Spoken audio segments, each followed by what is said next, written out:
Okay, well, thanks very much. So I'm coming from the position of a mathematician who is now working in biology. So that's my point of view. And so let me start with when I was a student. This is 1950. I remember very well that biology was divided into two parts, and they each had their own building. One was called the botany building, and the other was called the zoology building. And that was represented the state of biology around 1950. Then we had the double helix, Watson and Crick, which didn't fit into that framework at all. They published their work in 1953. And the biologists, in no way could they relate to that. It didn't fit into their picture of this botany and zoology division. And then, in fact, the work of Watson and Crick was directed not to biologists at all. It was understandable to chemists. So that they wrote to the chemists. And it took quite a long time before the biologists adapted. In fact, those biologists probably never did adapt. But what happened was a new field came out of this molecular biology. So in 10, 20 years later, that became biology, molecular biology, and the old biologists, their work died out, roughly speaking. Okay, now where does mathematics fit into this picture?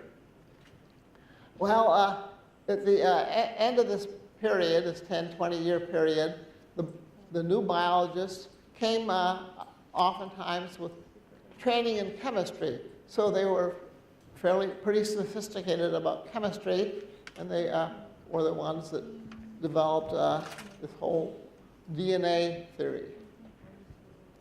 And now, is there any mathematics in this picture? Well, there is something called mathematical biology that goes back even 100 years, maybe. So there's even a journal called Mathematical Biology. I even published papers in it maybe 40 or 50 years ago. But that subject, mathematical biology, was almost completely ignored by mainstream biology. Those that came before Watson Crick and those that came after. So mathematical biology today is a little obsolete, I would say. So-called, quote, mathematical biology. What has happened, though, there has been some, biologists, it's often a joke how little mathematics they care about or know. But in the last decades, the biologists have been developing what's called computational biology very successfully, and they use that a lot, mathematical methods, to understand their experiments with the genome, studying the gene and genome, applications to medicine and so on. Involves quite a lot of mathematics. It's in the form of computer science and statistics, especially things like machine learning. So that is what most biologists know and understand, and they think of as mathematics and biology is this area, computational biology. In fact, I have gotten to this whole biology picture seriously only in the last 4, 5, 6 years. And my first work was in computational biology. I went from machine learning and pattern recognition, and from that made it easier for me to go over to big things, main things in computational biology. Okay, now that in general, if one looks at the history of mathematics and science, one has a completely different picture. Mathematics and science is very old, certainly, but it took a huge jump with Newton. And that eventually was with the differential equations, the equations of motion, of Isaac Newton, 300 years ago plus. And that's dominated physics ever since. The high-power mathematics, starting with the differential equations, and eventually chemistry. But biologists have resisted that. Even until this day, very, very few biologists are happy thinking or listening to ordinary differential equations. Okay, so I come from this another perspective. A lot of my first work was in ordinary differential equations, having to do with chaos and just the whole idea of dynamical systems. Okay, so now what I did after this work in computational biology and some protein folding, then I came upon this problem, and maybe I should write down a person I've been working with in these late papers is Indica. Is that coming out visibly? I guess so. Indica Rajapaksa from Indonesia. He's in the medical school in Ann Arbor, University of Michigan. And we work together an awful lot by Skype. You know, just about every day we're Skyping. So a lot of what I'm saying is worked with Indica, and you can find 3 joint papers on archive. 3 joint papers by 3 of us, all, none of them quite published yet, 2 of them accepted. And they have to do with this background for my talk today. So what I was doing then after I left computational biology, I started thinking about and even lecturing on the structure of the genome.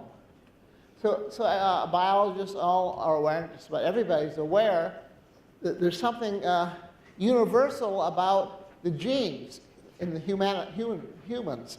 The same genes appear exactly. They appear in every cell type, in every cell. And in every human, it's the same set of genes. And now they have discovered, they've listed, scientists, all those genes that they sequence the genome. Okay, and that's good, but I think it's very limited. And I like to use this trivial kind of absurd example. If we know all the atoms that occur in my hand, do we really understand very well my hand? No. And so in a sense, I think we don't really understand the genome until we go much farther than just the list of genes. The genome, for me, is the set of genes, the set of DNA, with perhaps, and I hope, other structures which will make a much more coherent sense. And with genes, they form objects, and they give rise to what I would call states, gene expression. That's a non-negative real number. So each gene has associated its expression, real number. So that's the way one gets into the differential equation. And in fact, on the space, better? Okay, thanks. Yeah, one can write down this differential equation, dx dt equals f of x. This is on the space where x equals x1 up to xn. So these are, n are the genes, the labels of the genes, and the xi are the levels of gene expression of that gene x sub I. It's going to be a non-negative real number. So this is going to be a point in the space of states. And this is going to be the differential equation. And this differential equation has its origins that go way back 100 years. But what we did, is to formalize this. We write down something very concrete. It's a model. And it's idealization. It's a big idealization, but I think we should be, when we're doing theory, we should be quick to make crude idealizations, oversimplified. This following Newton in his differential equations and gravity, he ignored friction. And it was 100 years before friction came into it, which allowed Newton's equations to be applied to the Earth, things on Earth. So Watson Crick, they had the beautiful idea, great idea of double helix. But the double helix has a much deeper substance to it than just this spiral, because it's spiraling around proteins called histones, or chromatin. So it's only long after Watson Crick that people realized that this DNA has this much deeper structure. Still, science goes that way. You idealize greatly at first, and then we refine that as time goes on. So that's my attitude here. And this differential equation, I'm going to write down, well, I'm going to sketch it, is to idealize the dynamics on the genes, on the gene expression. That's the idea. So the thing is, when one wants to go beyond the list of the genes, one has to understand that they're changing in time. These expressions are changing in time. So when you want to look at the whole set of the genome, you have to take into account the fact that it's changing in time. Otherwise, it doesn't make sense. So that's why this plays a special role, this equation. Now, I'll just give a little evidence of what I'm doing here. We start with a gene. Here's gene 1. And that's going to be a node of a graph. Here's 2. Here's 3. So we want to take these 10,000 genes here, where n is about 10,000, 20,000. And we want to make those the nodes of a graph. And so we'll get a network that way. And we put in some edges as follows. So these are the nodes labeled by the genes. And the edges are defined, I won't try to go into detail here, because you can find it in our papers. If this is what's called a transcription factor, so our codes for a transcription factor, that's the main part of the genome dynamics, transcription and transcription factors. And so what it does is create a protein through the genes through the process of replication for transcription and translation. And that protein can bind to part of the DNA associated to another gene. So this gene, so to speak, acts on the second gene. Okay, and in that case, I want to write a directed edge. And so this way, one creates a network. So we get a network here. Associated with this network, then we're going to write down formally this differential equation. So this is going to be defined by this edge pattern on the network. These are going by what are called Hill's equations, which say how this gene, which codes for a transcription factor, affects what's going on in this target. Okay, that's called Hill functions. They go back 100 years before they had any of these things, but they give a formalization of this exact equation here. So we can write this down. There'll be some parameters, and it'll certainly depend on the network.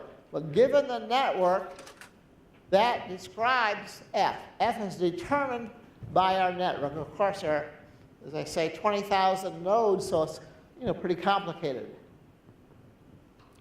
Okay, so that's the way we're looking at the structure of the genome through the dynamics and through this formal mathematical picture. Okay, I hope I'm not going too crazy fast or anything. But remember, I'm idealizing, and you can see all this, even highly idealized, in our paper. So this is written down carefully, and the network is written down carefully. Okay, so we have that. Now, so this is associated with the genome. Okay, now, here is a very bold hypothesis about biology that this model has inspired us to make. So I think one thing about a good model, it inspires insights into the subject. And that's what this I find helpful for me. It gives some pictures about biology itself, and some suggestions about new problems, new directions in biology. What does that mean? Well, as I mentioned, it's almost an axiom of biology that all humans have the same set of genes. Okay, so that's pretty well corroborated by lots of biological experiments. So I think it's extremely widely believed. A set of genes is the same for every cell tissue, and for every human. Okay, so what I want to do is, so this is a major hypothesis of existing biology. I want to extend that hypothesis. I want to say more. I'm suggesting now one can do something we call hardwiring.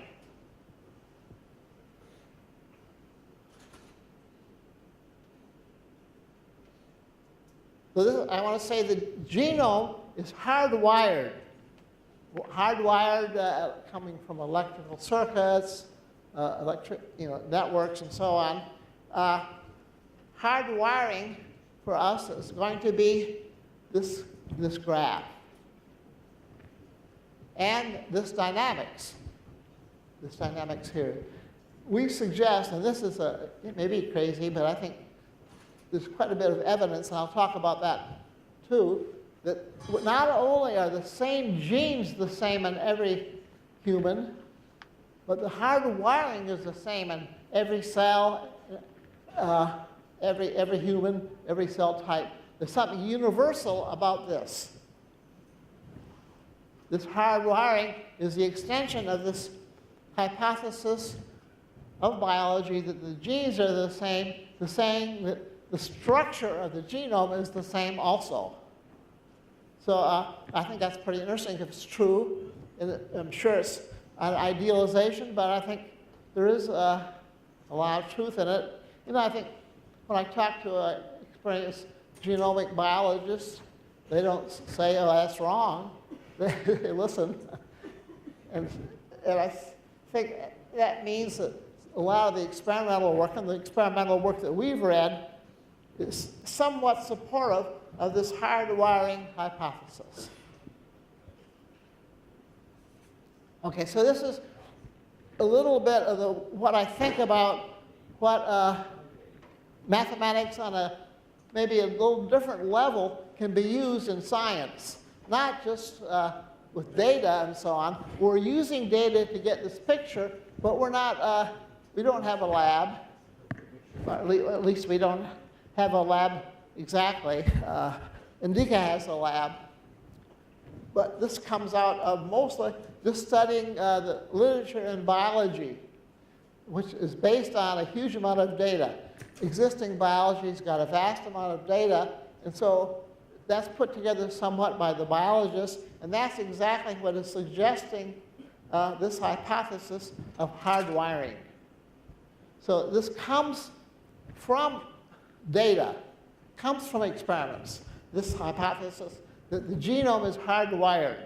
And so when people say, can you make an experiment which tests it, I say, oh, no, that doesn't make sense because this comes from thousands of experiments. And if you test it now, you're just going in circles. So that's why, for me, research in biology or physics, the main thing is not the experimental verification, except that's helpful for maybe getting funds or convincing people. But the main thing about it, is it consistent? Does it give new insights into the science? Does it suggest new questions for science? So that's, for me, the main motivation, and I would justify that with both Watson and Crick and Newton being inspired by these scientists. They didn't have labs. Watson and Crick didn't have a lab, but they used data, certainly. And it gave a huge amount of insights into biology, into the workings of eventually genetics. So that's what I'm looking for here, is getting a consistent theory, which consistent with the existing data. That's the big problem, is getting it consistent. Okay, so yeah, in some sense that's the main thing, but there is a little problem here with this picture. And that is, in this, these edges are given by numbers, say A. Here, A is the strength of this binding, the binding of this transcription factor. A will be a non-negative real number. It goes into the equations. Okay, but in some cell types, A will be strong, quite positive. In other cell types, this will be 0. So that's inconsistent with what I've been saying. So how to resolve this paradox? Okay, so here's what, these are now things I've just been thinking of in the last few days, partly as coming here. Okay, so how to deal with this problem that this can be very different for different cell types in humans. The A can be 0. It means that this will not affect transcription here, or it can be big, in which case it will. So it's going to change the systems a lot. Okay, so this is a good question, a paradox. So how to deal with that? Okay, and here's what we do. We look at something else connected with the genome. This is all on the level of these transcription levels, proteins, and so on, in the genome, in the nucleus, or in the cell. But the cell has got another picture. It's got a 3D picture. It's in three-dimensional space. I hinted at that before when I said the double helix was inadequate. So the DNA has been recently found in the last decades is wound around in a double helix around a core of proteins, histone proteins. So it's got a very special extra structure. It's not just the genes along a string or genes in 3 space. They have the structure of chromatin, where they are wound around this core of proteins. See, in the original DNA picture, there were no proteins. Watson Crick doesn't have proteins. But the real object does, as they found out, the DNA is wound around this core of proteins. Nucleosomes, they're called. Okay, you see this picture, the spiral, but this is spiral is the DNA helix, but it's wound around this core. Okay, so this is the idea of euchromatin, heterochromatin. Okay, so in this core type situation, you cannot get good binding because these are too tightly wound around the core. So this binding that goes into the definition here is impossible because there's no space for a protein to come in and bind to such a tightly organized structure. Okay, but sometimes in some places we have the chromatin coming along like this for a bit. It's opened up. So this picture here gets opened up. This is heterochromatin. This is euchromatin.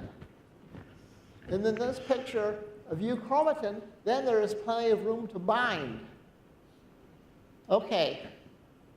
So what we want to do is the following. We want to take, say, omega. This is a domain in the chromatin, a domain of a function.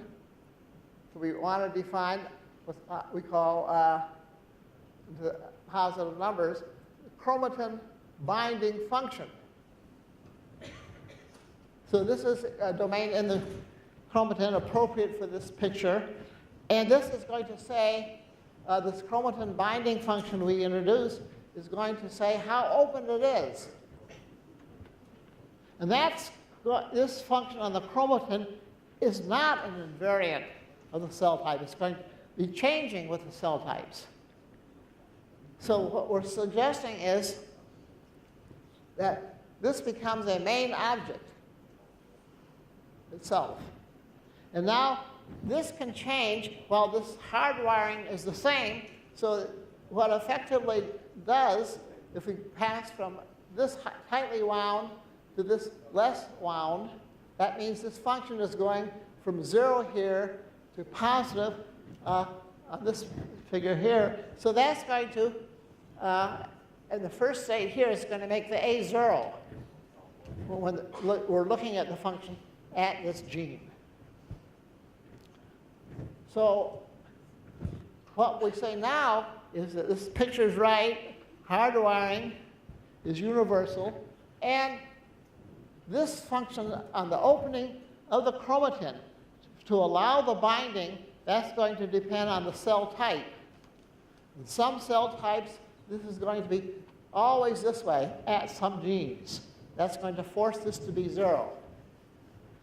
In other cell types, this is going to be quite positive to allow the binding, and then we get, with the same hardwiring, the effect is going to be the allowing of the binding, or not allowing the binding, through this function here. So what we want to do is make this a big focus on this chromatin binding function.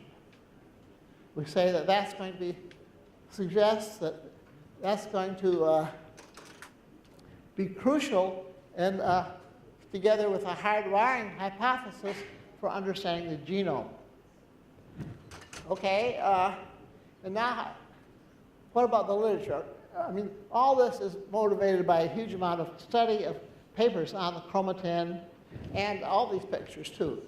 And so biologists know some of these things.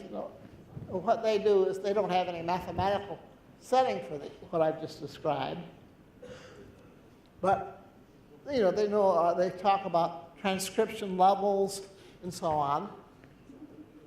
Fine. And they talk about chromatin. And so the literature and the experiments say there is a correlation between the openness of this chromatin and the transcription. They suggest they're correlated. They don't know what causes what.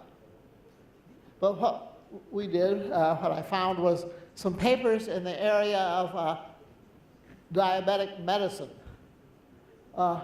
Actually, both my kids have diabetes, so sometimes I look at that. So in diabetic medicine, what they've done is scratch the skin of a mouse. It injured it. And so one gets into the question of wound healing. And now what they do is acetylate the mouse. They give artificially something that will increase the opening up of the chromatin, not affect the transcription, not affecting this dynamics, but this will open up the chromatin. Okay, so they do that, recent papers, and they say if you add this feature to the mouse, then the wound heals faster. That's the result of their experiments. And so they're affecting directly the chromatin. And so this picture would say the chromatin gets more opened up, therefore this transcription works, and the recovery apparatus of the immune cells and so on goes to affect the wound as it should, and you get the wound healing faster. That's conjectural, but it seems to fit a lot with previous experiments and the experiments we just discovered. Thanks very much.